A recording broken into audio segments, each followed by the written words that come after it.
네, 안녕하세요. 안녕하세요. 반갑습니다. 반갑습니다. 네, 네, 박현애 코치님, 정다정 코치님, PCC 자격을 획득하시는 거 진짜 축하드립니다.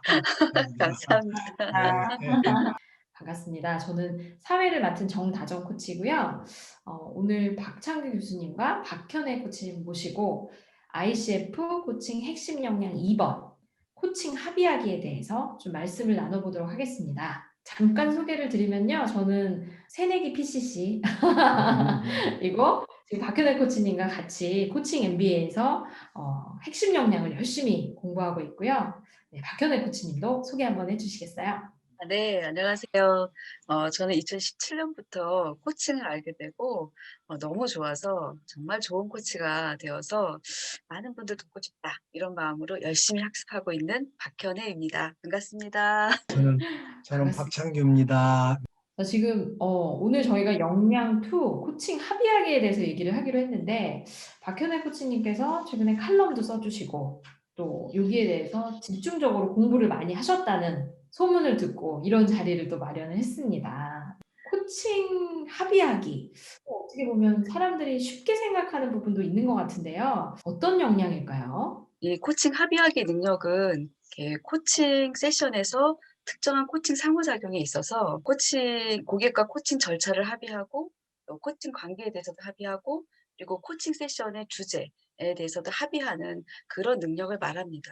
코칭이 시작되면 그 시작에 있어서 기초를 세우는 작업이라고 할 수 있는데요. 구체적으로는 어떤 코칭의 구체적인 절차나 또 그런 세션, 목표 이런 것들을 합의하는 과정이 하나가 있고 또 이렇게 고객과 합의한 것들을 서면에 기록해서 서면화시킨 계약을 하는 것이 포함이 되고 그리고 실제적으로 코칭 주제로 어떤 것을 다룰 수 있는지 고객과 합의하는 것 이런 것까지 다 포함한 것이 이 코칭 합의하기라는 역량에 다 포함된다고 볼 수 있습니다. 네, 아, 그러네. 코칭 합의하기는 방금 설명해 주신 대로 세 가지 부분으로 나눌 수 있는데, 특별히 세션 내에서 코칭 합의하는 거, 즉 주제와 목표를 어떻게 잘 설정을 해서 합의할 것인가. 네, 그것에 대해서 한번 얘기를 해주시면 좋겠어요. 왜냐하면은 세션 내에서 주제와 목표를 설정을 해서 합의하는 것은 사실은 코칭의 처음 시작과 코칭의 끝을 연결하는 게 되는 거거든요. 그래서 그것에 대해서 우리가 잘 이해할 필요가 있을 것 같아요. 박현애 코치님 좀 부탁드립니다.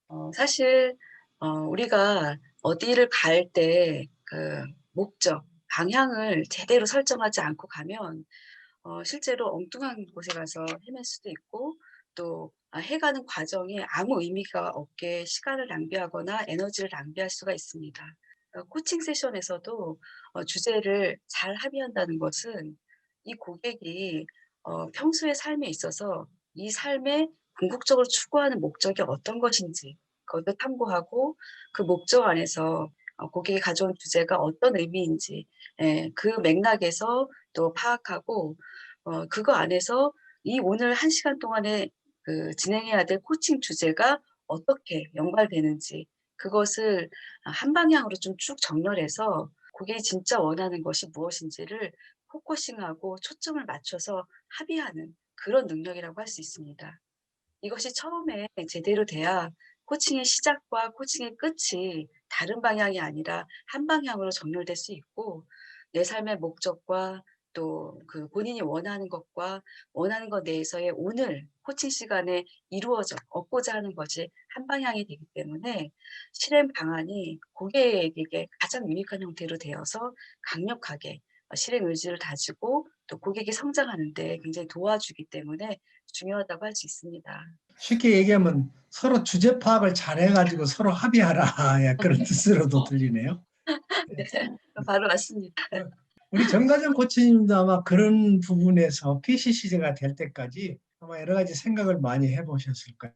정다정 코치님만의 초점 맞추고 초점 맞추는 것, 즉 주제와 목표를 명확하게 하는 개인적인 비법은 어떤 게 있나요? 되게 진짜 가장 중요한 것이 초점 맞추기인 것 같아요. 왜냐면 코칭 전체를 좌우하는 부분이라는 생각이 드는데 제가 좀 유형의 도움을 많이 받은 그 방법 중에 하나는 점수를 척도화하는 부분, 예를 아하. 들어서 1점에서 10점을 두고 생각할 때 현재 점수는 몇 점인지, 그리고 고객님께서 원하는 점수는 또 몇 점인지, 그래서 현재 상태를 표현하신 점수에 대해서 좀 들어보고 또 원하는 점수를 좀 들어보고 그 사이에 어떤 갭, 차이를 좁혀나갈 수 있도록 질문을 통해서 대화하는 법, 이런 거가 굉장히 저는 초점 맞출 때 유용한 도구로 좀 많이 썼었던 것 같아요. 그러니까 그런 말이 있네요. 측정 없이는 성과 없다. 뭐 이런 말도 영어로 네. 있는데.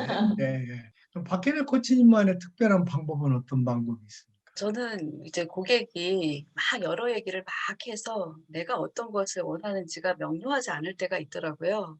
그럴 음, 때는 원하는 것이 어떤 모습인지, 뭐 한마디로 할 수 있는지, 뭐 은유를 표현할 음, 수 있는지, 이렇게 그 세팅하고 또 현재의 모습은 어떤지, 그것을 음, 한마디로 할 수 있도록 요청해서 어떤 형태에서 현재 어떤 형태에서 어떤 형태를 가고 싶은지를 대비해서 그 말할 수 있도록 질문을 드릴 때 고객분들이 이제 큰 성찰을 이루는 것을 좀 많이 본 것 같습니다. 고객들은 미래에 되고 싶은 내 모습을 분명히 그리게 되면은 현재의 나에게 어떤 창의적인 아이디어와 그리고 에너지를 줄 수 있을 것 같아요. 혹시 박현애 코치님 지금 말씀하신 어떤 주제 설정에 은유를 사용하셨을 때 기억나는 가장 좀 인상적이었던 그런 사례가 있다면 좀 들려주시겠어요?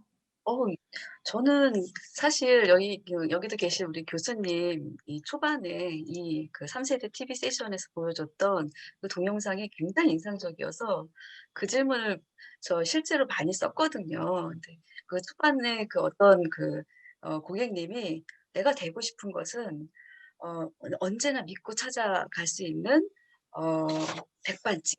그것이 되고 싶다. 내가 안정적으로." 이랬는데 "현재 모습은 어떠냐?" 이랬더니 "이도저도 아닌 잡탕찌개 같다." 이렇게 얘기해 가지고 잡탕찌개의 모습에서 언제나 믿고 찾아갈 수 있는 백반집이 되고 싶군요.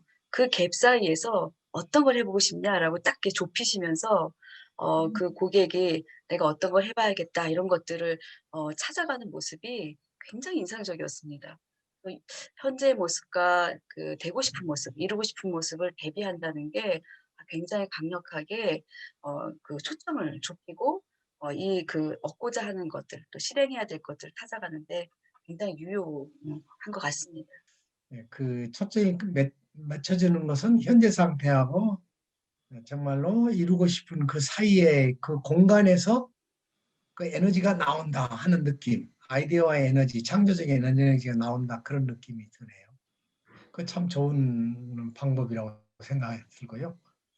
정다정 코치님은 만일에 이게 초점이 안 맞춰진 데 애매한 상태에서 코칭이 진행되면 어떤 코칭의 결과가 나올 것 같습니까? 되게 좋은 질문이신데요. 결국 이 방향이 정해지지 않았기 때문에 음, 시간은 많이 지나고 이야기는 많이 했지만 결국 이 원하는 목표가 세팅이 안 됐기 때문에 음, 결과도 음, 정말 뭐가 나왔지만 그게 진짜 이 코칭에서 원하는 내 목표에 대한 결과가 아닐 수 있는 것 같아요. 혹시 박현애 코치님은 또 더 멘트 하실 거 있으십니까? 그 1 시간 안에 명료하게 나오기 큰 굉장히 큰 주제를 갖고 오는 고객님들이 계십니다. 사실 굉장히 추상적인 뭐 음, 주제를 가져와서 "이걸 다뤄보고 싶다."라고 얘기했을 때 이 추상적인 모습이 구체적으로 어떤 것인가를 좀 잘게 잘게 좀 쪼개서 음, 고객님이 A를 얘기하셨고 B를 하셨고 C를 얘기하셨는데 "그중에 오늘 다룰 게 뭐냐?" 이렇게 해서 좀 음, 깔때기 좀 좁혔던 경우도 좀 생각이 좀 나고요. 그리고 추상적이진 않은데 아주 클 때가 있습니다. 어떤 구조조정하기 뭐 이런 식으로 아주 클 때 그것 또한 오늘 다룰 것으로 좀 좁히는 과정. 예 그런 과정도 좀 초점을 명료하고 오늘의 다룰 주제를 명확히 하는 데 도움이 되었던 것 같습니다. 방금 말씀하신 게 굉장히 이제 조직 내에서도 업무를 수행할 때도 굉장히 중요할 것 같아요. 옛날에 굉장히 중요한 직책을 수행하신 것으로 알고 있는데, 그때는 부하 직원하고 이럴 때, 부하 직원하고 얘기할 때 아주 명료하게 그렇게 목표를 주고 대화를 하고 그런 성과를 이루어내셨는지 혹시 그런 데 대해서 이렇게 성찰하시고 도움이 될 수 있는 얘기는 어떤 것인가요? 이게 맞는 얘기인지 모르겠지만 그 부하직원의 성장 단계가 있습니다. 그 성장 음, 단계에 맞춰서 그 사람에게 쪼개진 그러니까 충분히 할 거보다 약간 버거운 목표를 했을 때는 성장도 하고 잘했을 때가 있는데 음, 리더인 제가 좀 성급해져서 이 정도는 당연한 거 아니야?"라고 막 쏟아부어진 게 있었습니다. 생각해 보니까 목표 자체가 초점 있게 해낼 수 있는 형태로 쪼개진 것이 아니라 제 욕심이 앞서서 덩어리가 크게 나갔을 때는 음. 상대도 당황하고 성과도 안 났고 이런 것이 지금 질문 주시니까 순간적으로 떠오르네요. 정다정 코치님은 지금 외국계 회사에서 근무하시잖아요. 네. 예. 우리 한국계 회사하고 이렇게 비교하면은 그렇게 업무를 준다든가 지시라든가 명령이라든가 할 때 그 얼마나 명료하게 초점에 맞춰서 업무를 전달하고 지시하고 그러는가요? 음. 굉장히 좋은 질문이신데요. 저희는 예를 들어서 오히려 전달할 때는 명료하게 전달하지 않는 것 같아요. 큰 주제를 주고 예. 음, 그 주제를 제가 어떻게 보면 어떻게 구현할지를 제가 플랜을 다 짜고 그 음, 대신 거기에 대해서 이제 저희 회사의 좋은 문화 중에 하나는 피드백을 굉장히 장려하거든요. 음, 그래서 이런 계획이 있을 때 뭐 틀릴 수도 있지. 그리고 음, 틀리면 바로 다시 걷어들이면 돼. 약간 이런 음, 식으로 굉장히 오픈 피드백을 많이 합니다. 예. 음.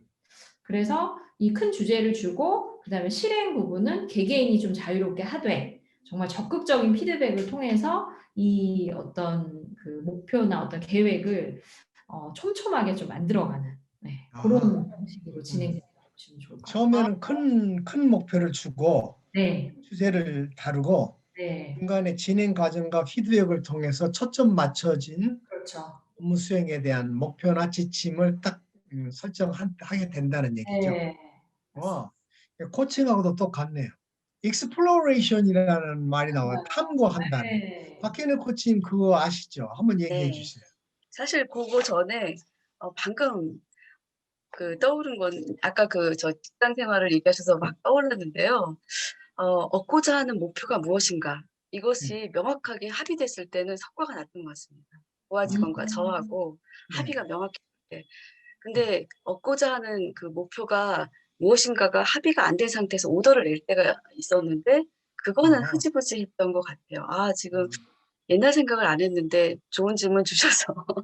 음, 말씀 듣고 보니까 진짜 코칭 합의하기 음, 이게 코칭 순간뿐 아니라 삶에서도 굉장히 중요한 음, 부분이네요. 어떻게 초점을 맞추고 내가 어떻게 에너지를 집중할 것인가. 음, 그런 일도 그렇지만 삶에서도 굉장히 적용할 수 있는 부분이라는 생각이 드네요.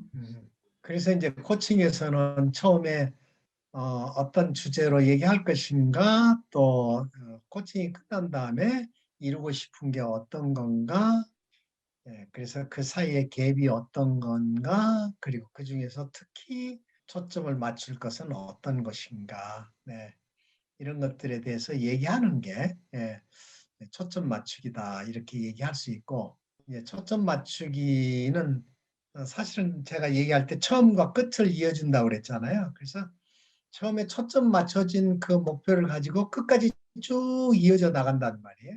음. 이 코칭 어그리먼트, 코칭 합의를 한마디로 얘기하면은 the power of alignment 이렇게 저는 얘기를 합니다. 예. 그러니까 한방향 정렬의 힘 이게 바로 코칭 합의다. 특히 세션 내에서의 주제 합의, 목표 합의다. 이렇게 얘기를 합니다. 우리 박현애 코치님은 코칭 합의를 한마디로 얘기하면 뭐라고 얘기할 수 있을까? 끝을 정해놓고 떠나는 여행이다. 이런 어, 것 같습니다. 예. 그렇네요. 네, 초반에 우리가 목표, 도착해야 될 것이 무엇인가, 그 네, 끝을 딱 정하고 그렇게 가는 코칭. 그게 또 특별히 그 끝이 이 고객이 평소에 추구했던 삶의 목적과 한 방향으로 정렬이 네, 돼 있을 때, 예, 그 코칭 주제와 또 이 끝에 가서 합의된 실행 방안까지 말씀하신 대로 굉장한 큰 파워를 가질 수 있는 그런 것이라 좀 보여집니다. 정다정 코치님 어떻게 생각하세요? 네, 저는 코칭 합의는 단축키입니다. 이렇게 말씀드리고 싶어요. 네. 네, 첫 좋네요. 단추를 잘 끼워야지 옷을 잘 입을 수 있는 것처럼 단추를 어떻게 잘 합의해서 왼쪽 오른쪽을 잘 맞춰보는 것. 그리고 그렇게 해서 초점을 잘 맞추는 것이 어떻게 보면 모든 그 셀프 리더십에도 적용할 수가 있고 또 코칭에서도 가장 중요한 부분이 아닌가 싶습니다. 오늘 좋은 시간 가졌네요. 코칭 역량 2번, 새로운 역량에서는 그게 이제 3번으로 바꿔져요. 코칭 어그리먼트, 코칭 합의에 대해서 전반적으로 얘기해 주셨는데 우리 박현애 코치님이 마무리 정리해 주시죠. 코칭 합의하기를 공부하면서 굉장히 각 단계별로 새로운 깨달음이 있었습니다. 제대로 된 합의를 하기 위해서는 아까 막 파워 오브 얼라이먼트라고 했잖아요. 저는 하나의 코칭 세션에서의 주제를 명확하는 데에 그쳤는데 짧게는 이 주제가 인생의 삶에 있어서 고객의 삶에 있어서 궁극적으로 인생의 북극성이라고 하는 그런 목적 안에서 이 주제가 어떤 의미인지도 익스플로링 탐구하고 그거 맥락 안에서 이 주제를 파악했을 때 어떠한 것을 해야 되고 그것 중에서 오늘 1시간에 해결해야 될 그 주제를 어떤 것으로 세팅해서 어떻게 그러니까 끝났을 때 무엇을 얻기 원하는지까지 한 방향으로 정렬됐을 때 굉장히 좋은 코칭이 되는구나. 도와줄 수 있는 그런 아주 코칭의 처음을 시작하는 굉장히 잘 익혀야 될 역량이구나. 이런 생각을 하게 됐습니다. 많은 공부를 하게 해 주셔서 너무 감사합니다. 네, 감사합니다. 잘 들었고 저도 잘 배웠습니다. 오늘 정말 짧은 시간이지만 코칭 합의하기가 얼마나 중요한지 다시 한번 좀 돌아보는 배움과 성찰의 시간이 되었던 것 같아요. 특히 박현애 코치님도 그렇고 좀 사례를 많이 얘기해 주셔가지고 그래 내가 했던 게 바로 코칭 합의하기였고 초점 맞추기였지 라는 생각이 들면서 다시 한번 코칭과 삶에서 이 초점 맞추기, 합의하기 이 부분을 정말 중요하게 베이스로 잘 깔고 가야겠다. 이런 생각이 들었습니다. 오늘 함께 해주셔서 감사합니다.